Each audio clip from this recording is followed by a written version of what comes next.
घसेरी के सभी साथियों को धर्मेंद्र पंत का प्यार भरा नमस्कार। घसेरी में आज हम आपको उत्तराखंड के उस गांव के बारे में बताने जा रहे हैं जहां महाभारत लिखी गई थी। जी हाँ, माना जाता है कि महर्षि वेद व्यास ने उत्तराखंड के इसी गांव में महाभारत की रचना की थी और इसके लेखक कोई और नहीं, स्वयं भगवान गणेश थे। इसकी भी कहानी हम आपको इस वीडियो में सुनाएंगे, लेकिन पहले कर दीजिए इसको लाइक व शेयर, और अगर पहली बार चैनल पर आए हैं तो उत्तराखंड के बारे में जानकारी देने वाले इस विशेष चैनल घसेरी को सब्सक्राइब करना न भूलें। तो साथियों, चलते हैं महाभारत काल से जुड़े उस गांव में जिसे भारत का आखिरी गांव भी कहा जाता है। इस गांव से चीन या यूं कहें तिब्बत की सीमा 43 किलोमीटर दूर है, लेकिन यह उस क्षेत्र में भारत का आखिरी गांव है। आप समझ गए होंगे, इस गांव का नाम है माणा।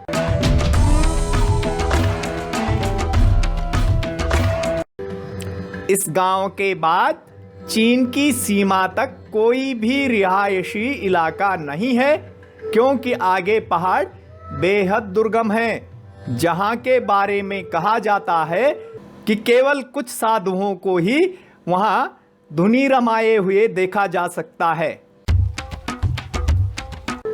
भगवान बद्रीनाथ के कपाट खुल गए हैं और अगर इस साल या अगले साल या फिर आगे कभी आपकी योजना बद्रीनाथ जाने की हो तो फिर माणा गांव जरूर जाना।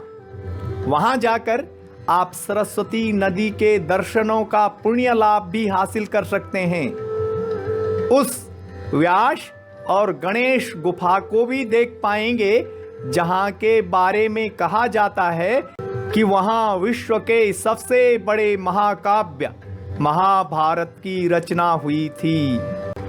माणा गांव राष्ट्रीय राजमार्ग 58 पर तीर्थ स्थल बद्रीनाथ से केवल 3 किलोमीटर की दूरी और 3118 मीटर की ऊंचाई पर स्थित है।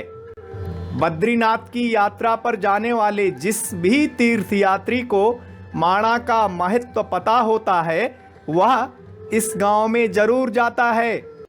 ऐसे में पर्यटन के लिहाज से भी यह महत्वपूर्ण स्थान बन गया है।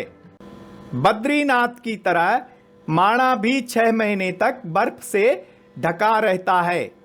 यह कह सकते हैं कि अक्टूबर नवंबर से मार्च तक माणा गांव जनशून्य हो जाता है और यहाँ केवल सेना के जवान ही दिखाई देते हैं। इस दौरान माणा गांव के लोग पांडुकेश्वर, जोशीमठ, चमोली और गोपेश्वर आदि को अपना ठिकाना बना लेते हैं। अप्रैल से लेकर सितंबर तक हालांकि यहाँ अच्छी चहल पहल रहती है। विशेषकर मई और जून माणा गांव जाने के लिए आदर्श समय हैं, क्योंकि बरसात में बद्रीनाथ मार्ग के टूटने या भूस्खलन के कारण उसके बंद होने की संभावना बनी रहती है।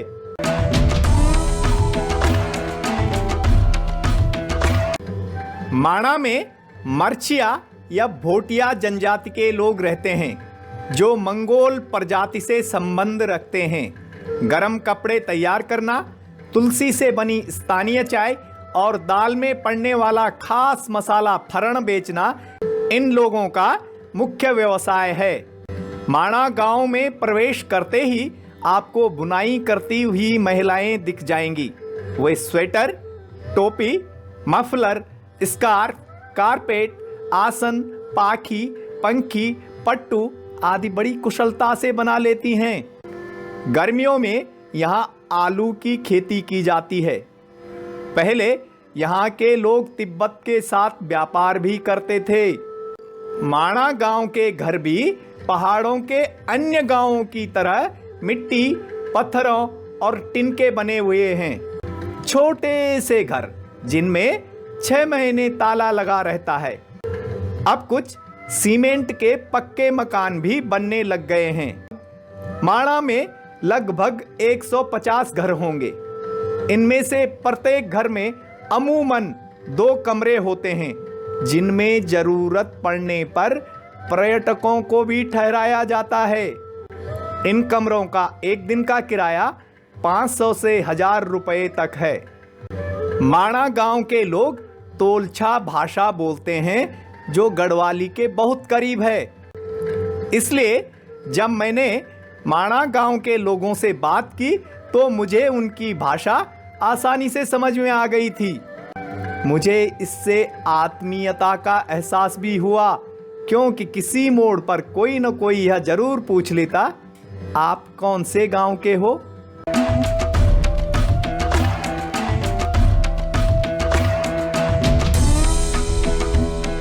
हमने माणा और महाभारत के संबंधों की जानकारी देने से पहले इस गांव के बारे में बताना उचित समझा। अब पता करते हैं कि महाभारत का इस गांव से क्या संबंध है। माणा के बारे में कहा जाता है कि यह महाभारत काल का गांव है और इसलिए उत्तराखंड के सबसे प्राचीन गांवों में से एक है। वेद व्यास को महाभारत की रचना के लिए यह आदर्श स्थान लगा था और पांडव स्वर्गारोहिणी इसी गांव से होकर गए थे। इन दोनों घटनाओं के कुछ चिन्ह अब भी यहाँ विद्यमान हैं। माणा गांव में व्यास गुफा और गणेश गुफा है। पौराणिक कथाओं के अनुसार महर्षि वेद व्यास ने इसी गुफा में महाभारत का सृजन किया था।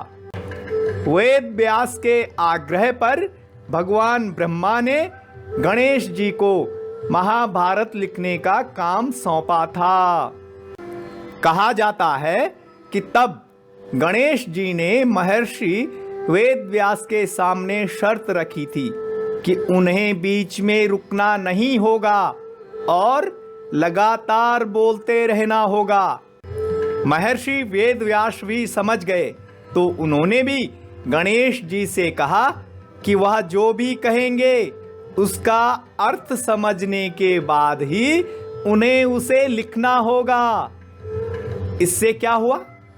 इससे महर्षि वेद व्यास को समय मिल जाता था। यह भी कहा जाता है कि लगातार लिखते रहने से गणेश जी की कलम टूट गई थी और उन्होंने तब अपनी सूंड का उपयोग कलम के रूप में किया था। व्यास गुफा लगभग 7 वर्ग फीट की होगी, जहां पर वेद व्यास ने कई महीने बिताए थे। इससे थोड़ी दूर नीचे गणेश गुफा है। यहाँ पर गणेश जी ने बैठकर महाभारत लिखी थी। माना जाता है कि ये गुफाएं 5000 से भी अधिक साल पुरानी हैं।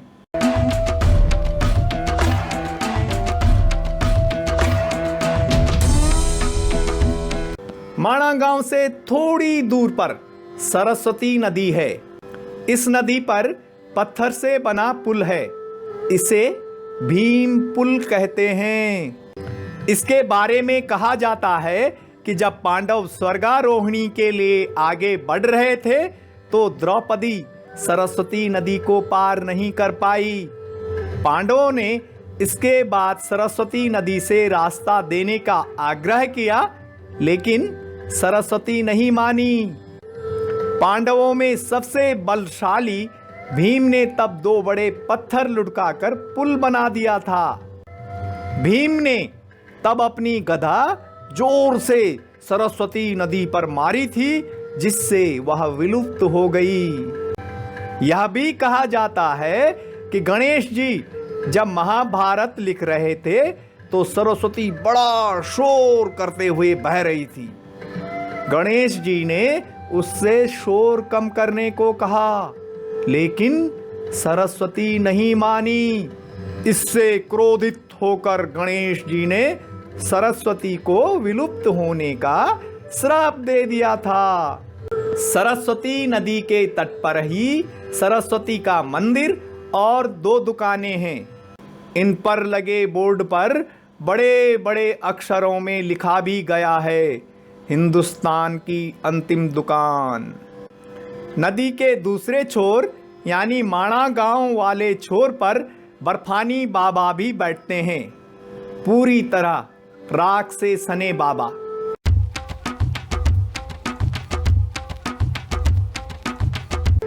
तो यह थी भारत के आखिरी गांव माणा के बारे में जानकारी। उम्मीद है आपको यह उपयोगी लगी होगी और आगे आप जब भी भगवान बद्रीनाथ के दर्शन करने के लिए जाएंगे तो माणा गांव भी देखकर आएंगे। वीडियो देखने के लिए आप सभी का तहे दिल से आभार।